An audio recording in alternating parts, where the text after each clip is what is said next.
Hello everyone, welcome to ऑप्ट्यूसियस।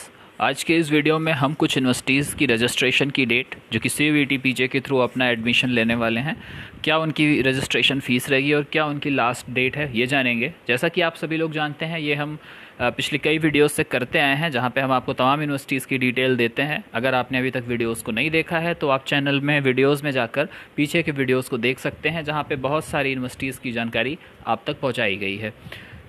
तो video को शुरू करने से पहले जो लोग भी चैनल पर नए हैं या जिन्होंने भी अभी तक चैनल को सब्सक्राइब नहीं किया है, हमारी हम्बल रिक्वेस्ट है, प्लीज़ चैनल को सब्सक्राइब ज़रूर कर लीजिए, क्योंकि अगर आप सब्सक्राइब किए रखेंगे तो हमारा मोटिवेशन इसी तरीके से बढ़ता रहता है और हम इसी तरीके से तमाम नए वीडियोस आप तक टाइमली लाते रहेंगे, जिससे आपके पास कोई भी जानकारी मिस ना आपसे हो जाए और आप सारी यूनिवर्सिटीज़ में फॉर्म भर सकें और अच्छी यूनिवर्सिटी में एडमिशन ले सकें।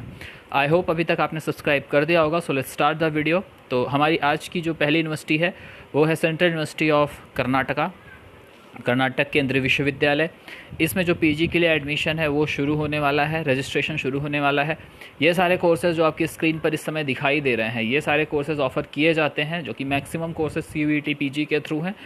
MTech power and energy engineering और MTech RF and microwave engineering, ये 2 कोर्स ऐसे हैं जिसमें CUET PG के अलावा गेट के थ्रू भी एडमिशन ऑफ़र किए जाते हैं। तो ये कोर्सेज़ हैं जो आपकी स्क्रीन पर विजिबल हैं इस समय, और वही यहाँ पे लिखा हुआ है कि इनके सामर्थ पोर्टल पर आपको जाकर रजिस्ट्रेशन करना होगा, तभी यहाँ पे आप एडमिशन प्रोसेस में एंट्री कर सकते हैं।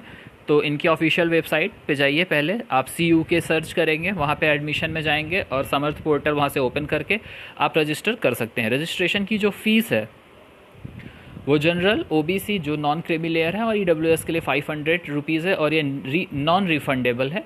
इसके अलावा SC ST PWD के लिए 100 रुपीज़ है, और ये जो फ़ीस है ये ट्रांजैक्शन चार्जेस से एक्सक्लूड है, मतलब इसमें ट्रांजैक्शन चार्ज जो है वो नहीं इंक्लूडेड है। उसके बाद अगर आप डिफरेंट प्रोग्राम में भी रजिस्टर करना चाहते हैं तो यू हैव टू पे द सेपरेट रजिस्ट्रेशन फ़ी। अगर आप एक से ज़्यादा प्रोग्राम में रजिस्टर करना चाह रहे हैं तो आपको उनके लिए भी अलग से रजिस्ट्रेशन फ़ीस देना पड़ेगा। अब जो टेंटेटिव शेड्यूल है वो हम एक बार देख लेते हैं। सबसे पहले स्टार्टिंग ऑफ रजिस्ट्रेशन, जिसमें ऑनलाइन रजिस्ट्रेशन है, फ़ीस पेमेंट है, जिसमें फ़ीस मतलब रजिस्ट्रेशन की फ़ीस। इसके अलावा candidates with CUET PG score are eligible, जिनका भी PG का जो भी जिन्होंने दिया है वो एलिजिबल हैं। कैंडिडेट विद JAM 2024 और GATE 2024 scores are registered in CUET PG 2024 are eligible. तो गेट के थ्रू भी कुछ ही जगह कुछ सब्जेक्ट्स में एडमिशन लिया जाता है, जैसा कि आपने वो सारा देख लिया। Only candidates registered on CUK Samarth portal will be considered for admission in CUK। तो जो लोग भी इसमें इस पोर्टल में रजिस्टर किए रहेंगे उनको ही एलिजिबल माना जाएगा यहाँ एडमिशन के लिए। तो डेट जो है वो 2 ऑफ, यानी आज 3 यानी कल से शुरू हो चुकी है। 2 ऑफ में से स्टार्ट हो चुकी है 4:30 PM, यानी शाम 4:30 से। एंड कब हो रही है? ये 3 तारीख को, यानी 3 ऑफ जून को ये रजिस्ट्रेशन डेट एंड हो रही है 9:30 AM सुबह में। उसके बाद अगर कोई रजिस्ट्रेशन करेगा तो it will not be accepted. फिर जो रिज़ल्ट पब्लिकेशन है वो 4 को होगा, यानी 4 ऑफ जून को आपका रिज़ल्ट जो पब्लिश कर दिया जाएगा 11 बजे, और कोई भी अगर ग्रीवांस है वो 4 to 6 लिया जाएगा। उसके बाद नेक्स्ट जो लिस्ट है वो जारी कर दी जाएगी। ये सारी इन्फॉर्मेशन है। तो CUK पोर्टल से ही आप जाइए, CUK मतलब सेंट्रल यूनिवर्सिटी ऑफ कर्नाटका के पोर्टल से आप फ़ीस पेमेंट कर सकते हैं।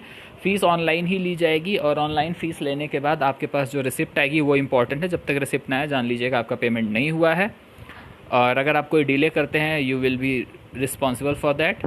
तो ये सारी इन्फॉर्मेशंस यहाँ पर हैं। एमटेक जो 2 कोर्सेज हैं उनकी जो 50% सीट है वो CUET के थ्रू भरी जाएगी, और 50% सीट जो है वो गेट एग्ज़ाम के थ्रू भरी जाएगी। तो ये सारी इंपॉर्टेंट इन्फॉर्मेशन थी। अब क्या क्या यहाँ पे डॉक्यूमेंट रिक्वायर्ड है वो एक बार हम देख लेते हैं फटाफट। तो डॉक्यूमेंट में आपकी सबसे पहले पासपोर्ट साइज़ डिजिटल फ़ोटो होनी चाहिए, सेकेंडरी स्कूल का सर्टिफिकेट होना चाहिए, यानी क्लास 10th का मार्कशीट होना चाहिए, या आपके डेट ऑफ बर्थ प्रूफ में भी लगता है। इसके अलावा क्लास 12th की मार्कशीट होनी चाहिए, वैलिड डेट ऑफ बर्थ का सर्टिफिकेट, यानी यहाँ क्लास 10th की मार्कशीट आप अपलोड कर देंगे। माइग्रेशन आपके पास होना चाहिए। इसके अलावा स्कूल लिविंग सर्टिफिकेट, यानी जो TC होता है वो होनी चाहिए। कास्ट सर्टिफिकेट इफ़ एप्लीकेबल आपके पास वो होना चाहिए। सेल्फ डिक्लेरेशन जो OBC NCL वालों का है उनका होना चाहिए। PWD certificate of Kashmiri migrants, अगर इंटरनेशनल कोई गेम खेला है आपने उसका, NCC किया है तो वो सर्टिफिकेट। यानी जो इम्पोर्टेंट सर्टिफिकेट्स हैं, जैसे कल्याण कर्नाटक रिजाइम, इसका सर्टिफिकेट, ये सारे सर्टिफिकेट आपके पास होना चाहिए। तो आप ये डिटेल लेके जिसको भी रजिस्ट्रेशन करना है वो इसकी वेबसाइट पर जाकर रजिस्टर कर सकते हैं। तो ये थी information central university of Karnataka की। चलिए आगे बढ़ते हैं एक दूसरी यूनिवर्सिटी की ओर। बाकी आपकी अदर यूनिवर्सिटीज़ की अगर हम बात करें तो डॉक्टर हरि सिंह गौर और गुरु घासीदास, इन दोनों के एडमिशन ब्रोशर जो पीजी के हैं वो जारी हो चुके हैं। जैसे ही इनके डिटेल आएगा कि कब लास्ट डेट है, कब स्टार्टिंग हुई रजिस्ट्रेशन की, हम आप तक एक वीडियो लेकर ज़रूर आएंगे। तब तक चैनल पर हमारे बने रहिएगा, और अगर अभी तक चैनल को सब्सक्राइब नहीं किया है तो चैनल को सब्सक्राइब कर लीजिएगा। कोई क्वेरी या कोई सुझाव हो तो कमेंट सेक्शन में ज़रूर लिखिएगा, और अपने दोस्तों तक ये वीडियो शेयर करिएगा। धन्यवाद।